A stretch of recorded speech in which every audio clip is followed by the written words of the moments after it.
Billy, what have you done? I DM my game without magic items or feats. Aim for the head, Billy. Hey, what's up, everybody? Welcome back to another DnD memes video. I'm Sky, you're in the airplane, and prepare to roll reflex saves. Anyway. Alright guys, think having a wonderful day today. Before jumping into it, I wanna quickly kindly ask if you wanna take a moment to smash the like button. Takes a second and helps out a lot, so thanks so much for that. And yeah, with that being said, I hope you enjoyed the video. I roll to yeet the dice. Players keep rolling dice off the table even with dice trays. Introduce a rule that any dice that rolls off the tables are automatic natural ones. This results in a TPK. Okay, that's honestly that's a funny rule. That's actually kind of a funny rule.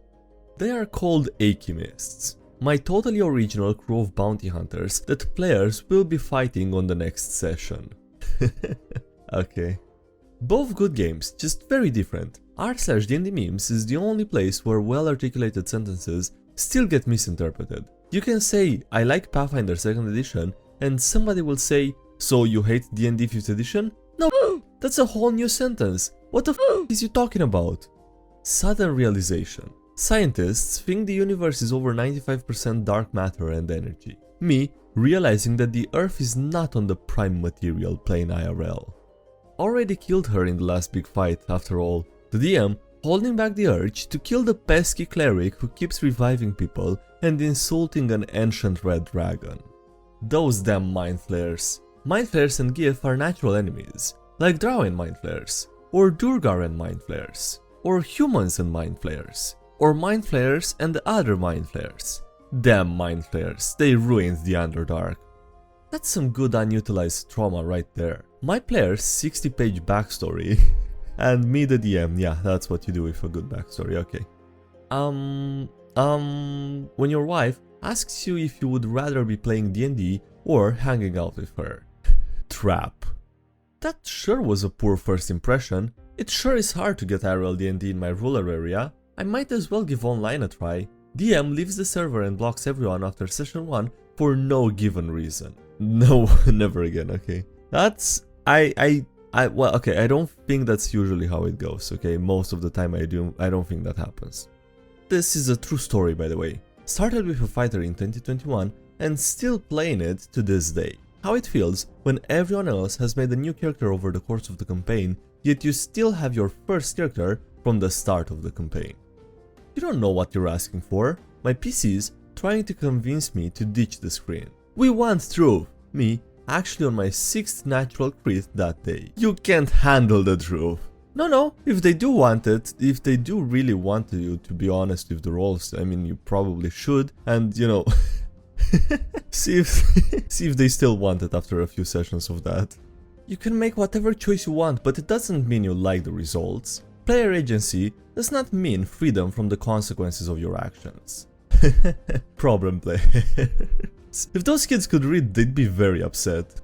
Scariest monster of all. Brass dragon wanting small talk, and players avoiding small talk. Where is the lie though? The big bad evil guy punching the party, I don't know? And we're sure to win because our action economy is superior. What makes a god in D&D? If you ask my players, it's any creature powerful enough to kill you and not be killed in turn. Yet somehow an ancient red dragon claiming to be a god and worshipped by an entire kingdom isn't a god while meeting this criteria. I mean, gods can die in FR. What is a god in D&D? Deities. I am a god, you dull creature. Forgotten realms, time of troubles. We are not gods. We are born, we live, we die.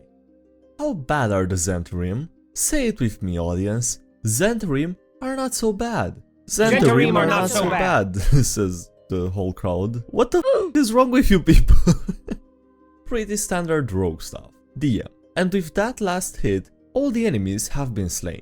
Veteran player to the new player. This is pretty standard D&D stuff. Watch the rogue. He's going to say, I run ahead and check their pockets for valuables first. I run ahead and check their pockets for valuables first, says the rogue.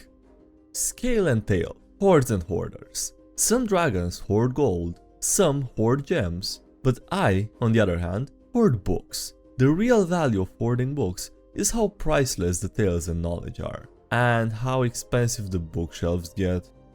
Not a fun experience for either party. Mind Flayer encounter in D&D and Mind Flayer encounter in Star Wars. Both bad, both terrible.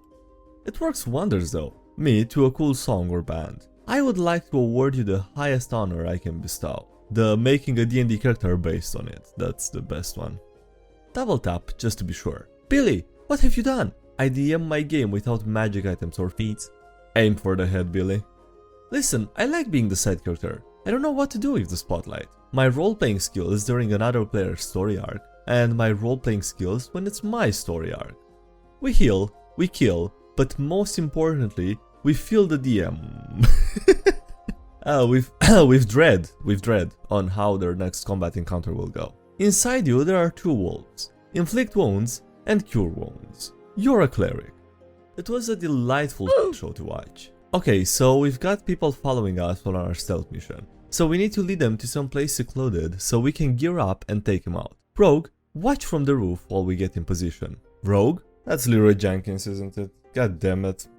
Pancake-loving dragons are the best way to do filler sessions. The party finding out that they are in the wrong dragon lair, and Springle willing to share his pancakes. Friendly dragon, that's nice. That's nice actually.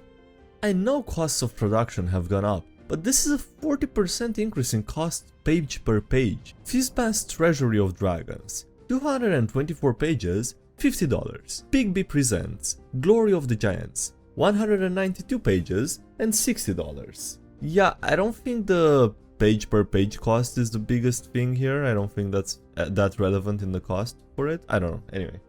Suddenly, goblins don't feel like just weak enemies, but actual monsters. It's fun in games until goblin attacks.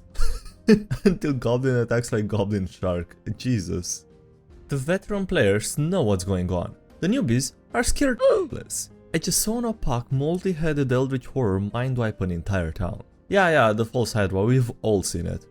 Crowdfunded Magic. A modern D&D campaign in which the Warlock's patron is like a Patreon campaign. Everyone chipping in some of their magical ability so the Warlock can do the big spells. Crowdfunded arcane ability. Okay, I like this one, I do like it.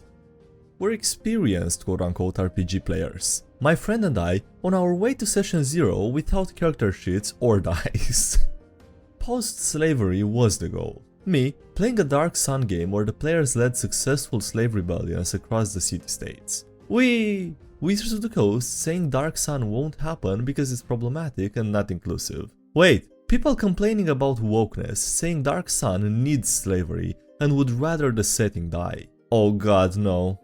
I wanna tell people, but no one cares. I don't know that I DM'd my first session. Is that a board game? My son plays games like that, like Catan. How dwarves tell their Shadrach High friend, I love you. Come over here and get faced with us, you ugly knife-ear motherfucker. Outside. Okay, first round on me. And on the inside, very happy. Just all the happy emojis. I'm happy if you got into the game from the shows, but don't show up to our table and act like you know more than us from watching the said shows. Some people suddenly knowing everything about D&D just watching Stranger Things and The Big Bang Theory. Am I the only one that thought this? Paladin of Vengeance, Grave Domain Cleric, Way of the Shadow Monk, and Fiend Warlock. D&D Edgelords. We have the edge. Happened in a campaign recently. You steal armor and weapons from a dragon. It's OP because it's enchanted by the said dragon. The dragon was a pacifist with a love for dueling. You can't actually use it to harm unwilling creatures. Fear not, my lord, I have a cunning plan. That's a brilliant plan, Chris, and that would work. However, Slim Pop McSpuffet is the village idiot and probably wouldn't have thought of it. Give me a DC 16 in save. In background, everything is possible. Level 1 character's background and level 1 character's stats. See, that's why making a, you know, realistic background is also a nice thing to add to your character sheet. Like, don't give him a story where he, you know, already is pretty much a hero. The other duality of players. The player that feels they have been excluded and the entire D&D experience has been ruined because a scene happened without them, and the player that enjoys watching others roleplay scenes where their character is not present. Okay, I don't know how, but I haven't really realized that there are people in the group on the left that think like that, okay? I need it. Being invited to join another campaign and me already running and playing in 4 other games. I mean, yeah, but with one more, at least one of them may happen weekly, right? Oh, that's not Geoffrey, that's Geoffrey? I don't know, okay. When your character dies, but you wanna keep the character, not the class. It's literally the same character in different classes, okay. He never went to medical school and forged his medical license. Other people's grave cleric and my drow grave cleric. Wait, are we leaving? What about the baboon uteruses? What the hell are we talking about? What baboon uteruses? The ones I'm sewing onto you. I haven't gotten to everyone yet. Can I just say what a pleasure it's been to work on such blank canvases? If I didn't know any better, I'd say your last medic barely experimented on you at all. There are many tools at your disposal, adventurers. DM. Remember, diplomacy and clever magics can be useful to avoid unnecessary... The party completely ignoring that. Just, okay, they're just jumping off a cliff and straight into combat. Dropping off into combat, yeah. Sure, who would want to avoid it? Greedy serious campaigns are allergic to Amogus and should carefully consider whether to have some. The map can have a little Amogus as a treat. No, stop drawing memes on the battle map. The map can have a little Amogus as a treat, based on the opinion of the experienced player. Ah, nice. Only the nerd doesn't want that on the battle map.